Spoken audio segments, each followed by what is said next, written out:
Assalamualaikum warahmatullahi wabarakatuh. Perkenalkan, nama saya Dr. Ahim Abdurrahim, SE, MSc, AK, SICA, dosen program studi akuntansi Universitas Muhammadiyah Yogyakarta. Baik, dalam kesempatan ini kita akan membahas topik yang baru, yaitu tentang standar akuntansi keuangan dengan subtopik tentang struktur akuntansi keuangan. Tujuan pembelajaran topik struktur akuntansi standar akuntansi keuangan ini adalah mahasiswa mampu menjelaskan unsur-unsur standar akuntansi keuangan dan kegunaan masing-masing. Kemudian yang kedua, mahasiswa mampu menjelaskan tujuan disusunnya kerangka konseptual pelaporan keuangan. Kemudian yang ketiga, mahasiswa mampu menjelaskan tujuan pelaporan keuangan dan karakteristik kualitatif informasi keuangan. Dan topik ini penting sekali bagi saudara, karena kenapa? Karena sebagai akuntan saudara akan terikat dengan standar akuntansi, dan standar akuntansi di sini strukturnya apa saja dan komponennya apa saja. Baik, ada tiga unsur dalam standar akuntansi keuangan, yaitu yang pertama adalah kerangka konseptual, yang kedua adalah pernyataan standar akuntansi keuangan, dan yang ketiga adalah interpretasi standar akuntansi keuangan. Penjelasan masing-masing unsur tersebut adalah sebagai berikut ya. Kerangka konseptual akuntansi adalah landasan. Jadi sifatnya adalah landasan. Jadi bukan panduan teknis, adalah landasan bagi akuntan dalam menyusun laporan keuangan ya. Selanjutnya akan dibahas lebih rinci tentang kerangka konseptual ini. Kemudian yang kedua adalah pernyataan standar akuntansi keuangan. Pernyataan standar akuntansi keuangan adalah panduan praktek. Kalau tadi landasan, ini sudah praktek. Jadi bagaimana step-step, kemudian rincinya, bagaimana menyusun laporan keuangan, sehingga pernyataan standar akuntansi keuangan itu betul-betul akan menjadi panduan bagi akuntan dalam menyusun laporan keuangan. Kemudian yang ketiga adalah interpretasi standar akuntansi keuangan, atau dikenal dengan ISAK. ISAK ini adalah interpretasi atau penjelasan dari pernyataan standar akuntansi keuangan yang telah ada, namun ada potensi timbul perbedaan interpretasi, sehingga di sini dibutuhkan penjelasan terkait dengan interpretasi terhadap pernyataan standar akuntansi tersebut.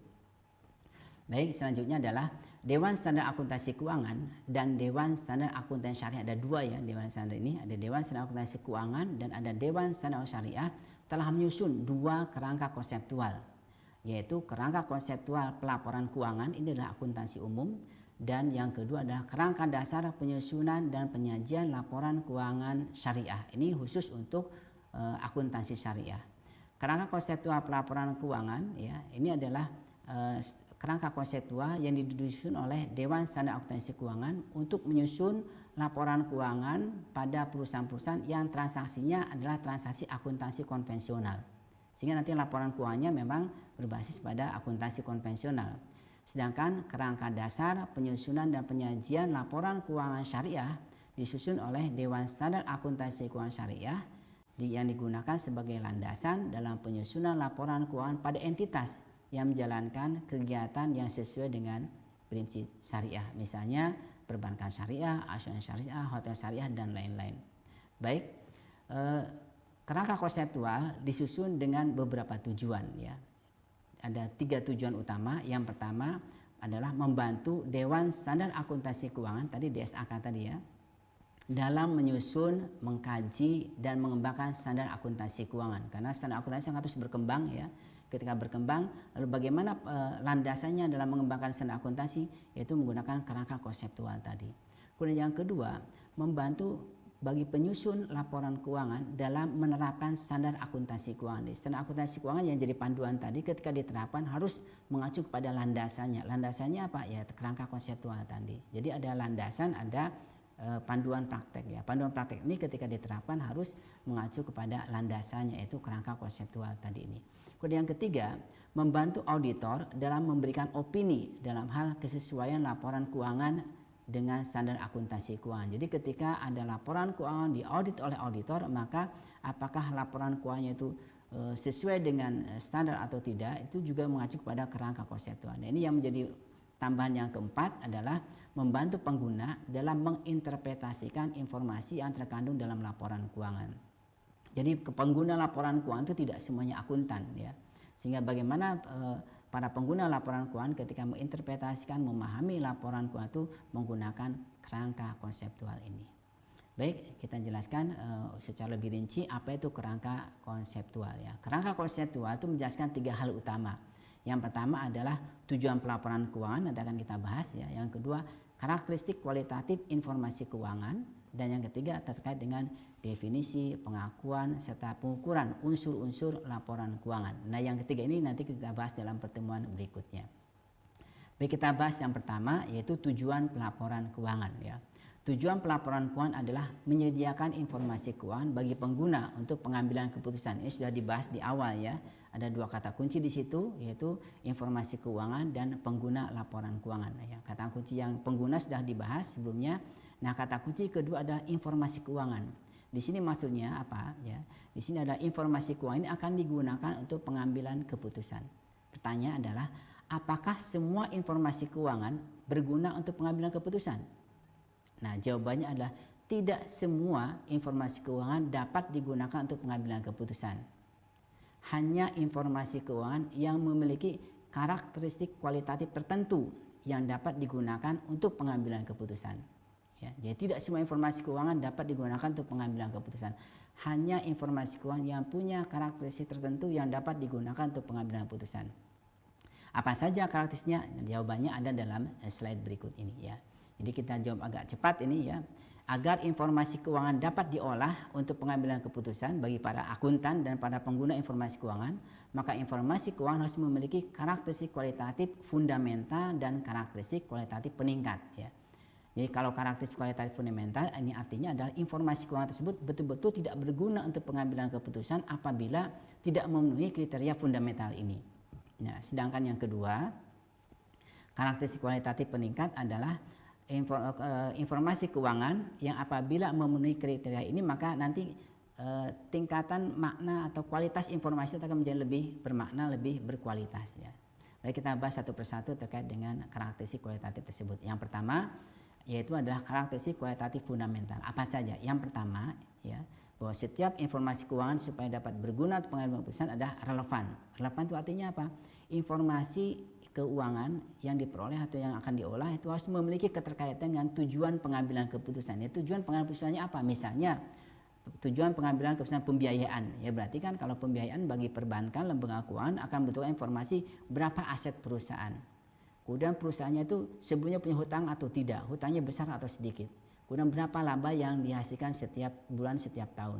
Nah, dengan informasi tersebut kira-kira kalau diberikan pembiayaan mampu tidak melunasi atau mengembalikan pembiayaan yang akan diberikan oleh perbankan tersebut. Itu namanya informasi yang punya relevansi terhadap pengambilan keputusan. Kemudian yang kedua, materialitas. Informasi keuangan itu berisi kandungan informasi yang dapat mempengaruhi perilaku ya. Jadi bukan sekedar rupiahnya berapa ya. Kalau rupiah diukur dengan ukuran dompet kita semuanya jadi material ya. Tapi tidak semua tingkatan rupiah itu di perusahaan menengah, kecil, besar itu tingkat materialitasnya berbeda ya. Jadi intinya informasi material itu punya dampak terhadap perilaku seseorang untuk pengambilan keputusan.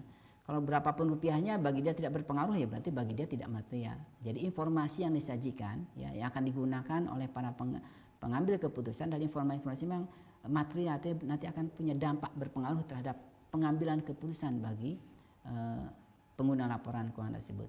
Yang ketiga, representatif tepat. Jadi maksudnya apa di sini? Informasi disajikan menunjukkan makna yang terkandung dalam kata yang digunakan. Jadi jangan sampai maknanya piutang menjelaskannya piutang. Kalau hutang ya tentunya penjelasannya adalah piutang.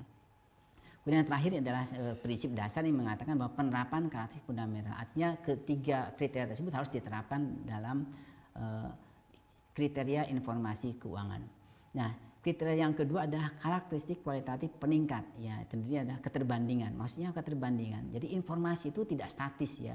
Informasi keuangan itu dapat dibandingkan kalau bahasa umumnya adalah secara vertikal maupun secara horizontal.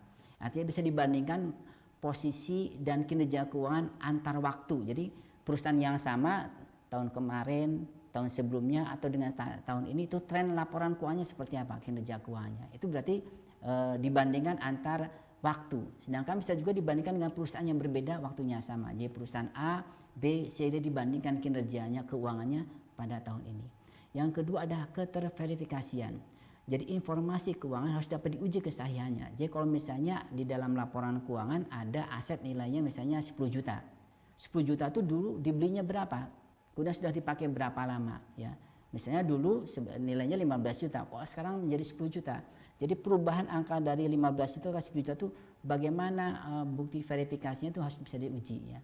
Apakah dengan penyusutan ataukah dengan pertimbangan tertentu sehingga nilainya menjadi awalnya 15 juta sekarang kemudian menjadi 10 juta. Ketepat waktuan.